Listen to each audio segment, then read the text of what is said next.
Hello friends, welcome to my channel.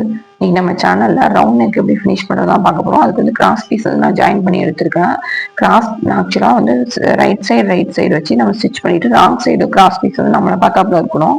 அப்படியே நீங்கள் blouse வச்சு அப்படியே ஸ்டிச் பண்ணிகிட்டே வரணும். ஸ்டிச் பண்ணிகிட்டே வரப்போ ரெண்டு கிராஸ் பீஸை ஜாயின் பண்ண இடத்துல வந்து கரெக்டாக ஓப்பன் பண்ணி விட்டுக்கணும். அப்படியே மடிச்சு வச்சிங்க அப்படின்னா அந்த இடத்துல வந்து சுருக்கம் மாதிரி உங்களுக்கு விழுந்துடும். இப்போ நம்ம அந்த ஒரு கைடு அளவுக்கு எந்த அளவுக்கு நீங்கள் ஸ்டிச் பண்ண ஸ்டார்ட் பண்ணீங்களோ அதே அளவுக்கு நம்ம ஸ்டிச் பண்ணிக்கிட்டே வரணும். ஸ்டிச் பண்ணிக்கிட்டே வரும்போது நம்ம நெக் பீஸ் எப்பொழுதுமே வந்து நம்ம இழுக்கவே கூடாது. நீங்கள் வீடியோவில் பார்க்கும்போது நல்லா தெளிவாக தெரியும். கிராஸ் பீஸை மட்டும் தான் லைட்டாக ஸ்ட்ரெச்சப் பண்ணணும் தவிர நெக் பீஸ் இழுக்கக்கூடாது. நெக் பீஸை நீங்கள் இழுத்தீங்க அப்படின்னா நெக் வந்து உங்களுக்கு அகன்றும். இதே நீங்கள் கிராஸ் பீஸை இழுக்கிறப்ப பார்த்தீங்கன்னா நெக் வந்து உங்களுக்கு அகலாது.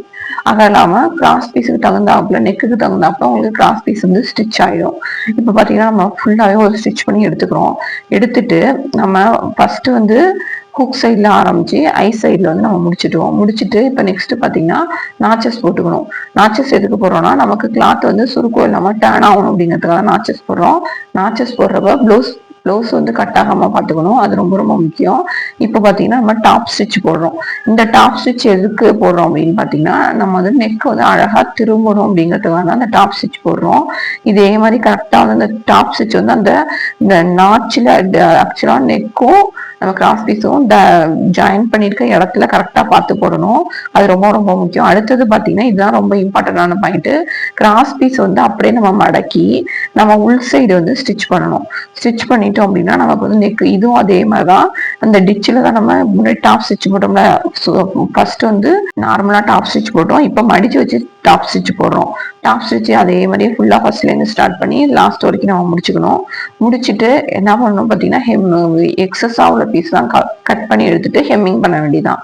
இப்போ பாருங்க நான் வந்து ஃபுல்லாக போட்டுக்கிட்டு இருக்கேன். இது வந்து அழகாக நம்ம சேம் அளவுக்கு அதே மாதிரி நம்ம மடிச்சு தைச்சிக்கிட்டே வரணும். இதோட ப்ளவுஸோட ஃபினிஷிங் பார்த்தீங்கன்னா நீட்டாக இருக்கும். கண்டிப்பாக ஹெம்மிங் பண்ணால் மட்டும்தான் உங்களுக்கு ஃபினிஷிங் வந்துட்டு வரும். இல்லை அப்படின்னா வந்துட்டு வராது. இப்போ பார்த்தீங்கன்னா அதே மாதிரி நம்ம ஸ்டிச் பண்ணி எடுத்துக்குவோம். ஸ்டிச் பண்ணி எடுத்துக்கிட்டு எக்ஸஸ் பீஸ்லாம் கட் பண்ணி எடுத்துடணும். கட் பண்ணி எடுத்துக்கிட்டு நான் பார்த்தீங்கன்னா ஹூக் சைடும் ஐ சைடு மட்டும் கொஞ்சம் ஸ்டிச் பண்ணி எடுத்துக்குவேன். ஏன்னா ஹெம்மிங் பண்ணோம் அப்படின்னா ஹூக்ஸ் நைஸ் மாட்டுறப்ப அது வந்து நமக்கு பிரிஞ்சிடும் அப்படிங்கிற வச்சு நான் வந்து அதை மட்டும் நான் ஸ்டிச் பண்ணி எடுத்துக்குவேன். எடுத்துட்டு நம்ம ஹெம்மிங் பண்ணிட்டா ப்ளவுஸ் வந்து ரெடி ஆகிட்டு. நீங்களும் இந்த மெத்தடை ட்ரை பண்ணி பார்த்துட்டு உங்களுக்கு எப்படி வருது அப்படிங்கிறத சொல்லுங்கள். ப்ளவுஸோட ஃபினிஷிங் பாருங்கள். ஆம் ஹோல் சைட்லாம் எப்படி ஃபினிஷ் ஆகிருக்கு அப்படிங்கிறதையும் நீங்கள் செக் பண்ணுங்கள். இந்த வீடியோ பிடிச்சிருந்தா லைக் பண்ணுங்கள், ஷேர் பண்ணுங்கள், சப்ஸ்கிரைப் பண்ணுங்கள். இப்போ பாருங்கள் நெக் வந்து நம்ம உங்களுக்கு எவ்வளோ சூப்பராக இருக்குது அப்படிங்கிறத பாருங்கள். இதோட ஃபினிஷிங் எப்படி வந்திருக்கு அப்படிங்கிறத பாருங்க. இப்போ பாருங்க எப்படி ஆம் ஹோல் சைடு எப்படி ஜாயிண்டா இருக்கு, ஃப்ரண்ட் நெக் எப்படி இருக்கு பாருங்க. தேங்க்யூ.